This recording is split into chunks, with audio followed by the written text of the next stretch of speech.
مولانا کو یہ سارے بیانات دینے کی ضرورت آخر پیش کیوں آ رہی ہے؟ ماضی میں بھی ہم نے دیکھا ہے کہ مولانا اس طرح کے بیانات دیتے رہے، لیکن شاید یہ ایکسٹریم ہے جب بھی ہم دیکھ رہے ہیں کہ اس وقت وہ بالکل ہٹ کے کھڑے ہیں اور باقی دیگر جتنی بھی سیاسی پارٹیاں چاہیں اس میں پی ٹی آئی کیوں نہ ہو، وہ سب ایک پیج پر ہیں۔ دیکھیں بات یہ ہے کہ مولانا نے شہداء کے حوالے سے جو بات کی اس سے اختلاف حق ہے اور اس کی حمایت نہیں کی جا سکتی۔ شہید میرا بھی ہے، آپ کا بھی ہے، سب کا ہے، وہ ہمارا فخر ہے، ہمارا اثاثہ ہے۔ وہ فوجی ہے، وہ پولیس والا ہے، وہ سویلین ہے، وہ کوئی بھی ہے، وہ اس ملک کا، اس دھرتی کا بیٹا ہوتا ہے اور ہمارے لیے اپنا خون بہاتا ہے، تو وہ ہمارے لیے یقیناً قابل احترام ہے، خواہ وہ مولانا صاحب ہو، میں ہوں، آپ ہو، کوئی بھی ہو۔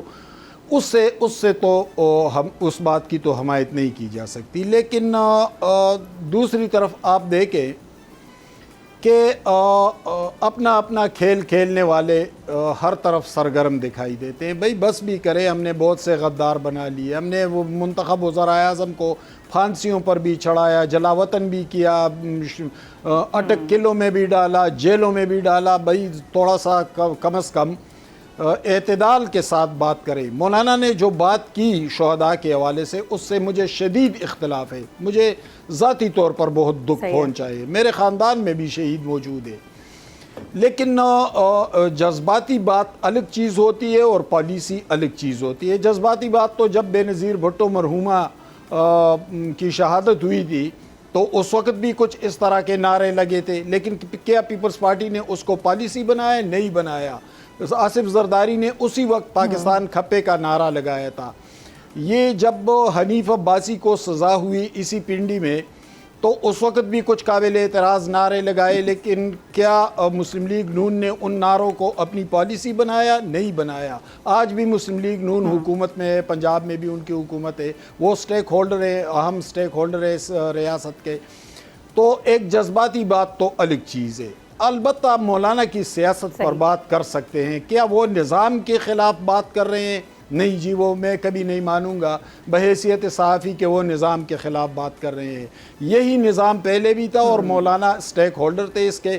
MMA کی حکومت تھی اور بہت طاقتور حکومت تھی، سویپ کر کے آئے تھے 2002 میں بالکل۔ اور حماد حسن صاحب جب 26ویں 27ویں ترمیم آئی تو اس میں بھی ہم نے پھر یہی دیکھا کہ مولانا کا بڑا واضح کردار تھا۔ اسی طرف آتا ہوں تو مولانا LFO مشرف دور میں ایک ڈکٹیٹوریل رجیم تھا، لیکن LFO کو کمک کس نے فراہم کی تھی؟ مولانا صاحب نے فراہم کی تھی۔ 26ویں اور 27ویں ترامیم آئے، مدد کس نے فراہم کی؟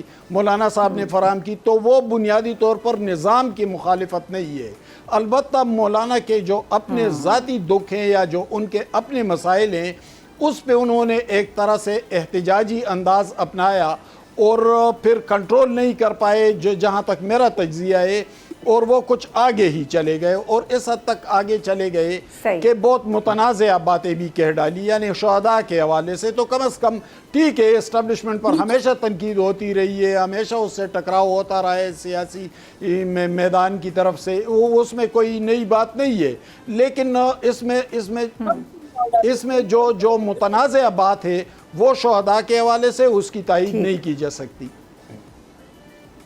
ٹھیک ہے، صحیح ہے۔ اچھا، اب اسلم اوری صاحب، ہم دیکھ رہے ہیں کہ جو یہ 28 جولائی کو گجرانوالہ میں پیش ہونے کا آرڈر آیا ہے مولانا صاحب کے لیے، ماضی میں ہم دیکھتے رہے ہیں کہ وہ بڑا واضح الفاظ میں کہتے رہے ہیں کہ جس طرح کے آپ کے اوپر کیسز بنے کم از کم آپ کو عدالتوں کا سامنا کرنا چاہیے۔ ظاہر ہے یہ ہم سب کے لیے بھی بڑا ایک شاکنگ تھا کہ مولانا کے اوپر بھی اب ایک کوئی کیس بن رہا ہے، اور اس طرح کے اب تواتر سے ہم دیکھ رہے ہیں کہ لوگوں کو جو شکایات ہیں وہ پھر اپنے کیس دائر کر رہے ہیں۔ مولانا کیا سامنا کر رہے ہیں عدالت کا یا نہیں؟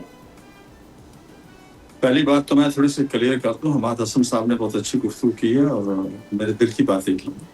دیکھیں، شہید جو ہے نا کسی شخص کا یا کسی اس کا نہیں ہوتا، ادارے کا نہیں ہوتا ہے، اور کسی حکومت کا نہیں ہوتا، کسی پارٹی کا نہیں ہوتا ہے۔ شہید سب سے پہلے اپنے گھر والوں کا ہوتا ہے، پھر اس کے بعد شہید ایک قومی ورثہ ہوتا ہے، وہ سب کا ہوتا ہے۔ اس قومی ورثے میں میں بھی پاکستان کا شہری ہوں، میرا بھی شہید ہے۔